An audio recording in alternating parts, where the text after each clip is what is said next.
स्वर्ण भवन करण और रणछोड़ के नाम केस नंबर 777। ठीक है बहन जी, अब जब भी मेरा मन किया करेगा मैं अपनी बहन से आके मिल लिया करूंगी। लगता है आभा जी ने आपको यहाँ के सारे रूल्स नहीं बताए हैं।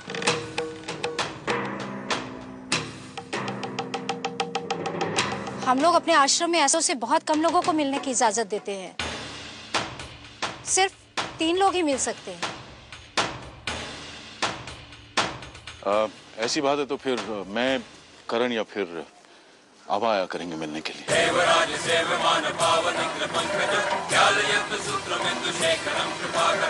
अब आप लोग जाइए, उनका ध्यान इधर नहीं है।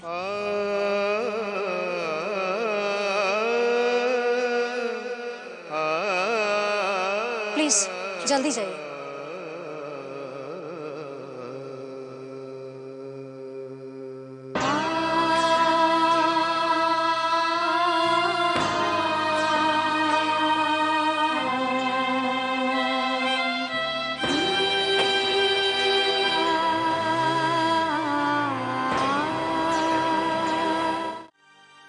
दुष्यंत, जिस काम के लिए मैं यहाँ छोड़ के गई थी तुझे, हो गया वो काम?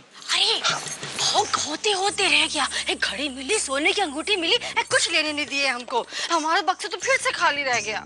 चुप रहो ना, क्या बकवास है ये? मैं फाइल के बारे में बात कर रही हूँ। फाइल? फिजूल की बातें तुम लोग ज्यादा करते हो और काम कम। आज के बाद से किसी भी काम में लापरवाही नहीं होनी चाहिए, समझा?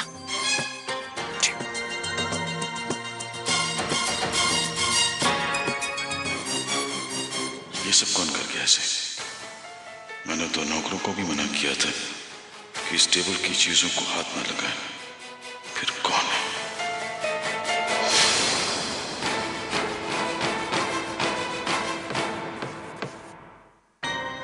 इस अलमारी में स्वर्ण भवन का एक अतीत है जिससे इस परिवार की इज्जत जुड़ी है, जिसे मैंने बंद रखना। ये कभी खुलना नहीं चाहिए। हेलो आभा जी, मैं आनंद आश्रम से बोल रही हूँ। जी कहिए। आभा जी, आपकी माँ किसी के भी हाथ से खाना नहीं खा रही है। वो जिद कर रही है कि वो सिर्फ आपके ही हाथ से खाना खाएंगी। अगर वो ऐसा करेंगी तो उनके इलाज में बहुत प्रॉब्लम आएगी। नहीं नहीं, आप उनको फोन दीजिए, हम उनसे बात करते हैं। 1 सेकंड। माँ खाना नहीं खा रही। बात करो। लीजिए।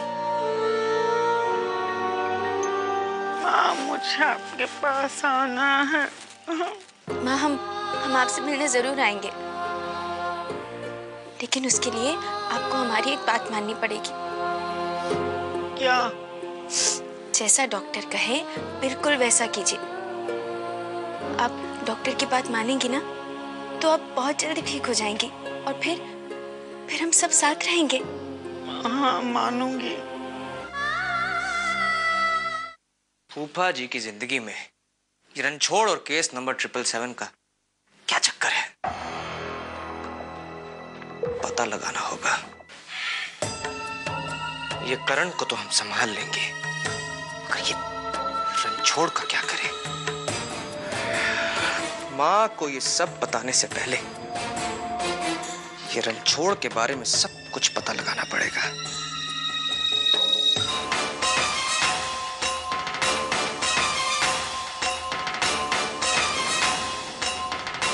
अब हमारा सिर्फ एक मकसद है, उन लोगों के काले कारनामे सबके सामने लाना और उन्हें यहाँ से निकाल बाहर करना।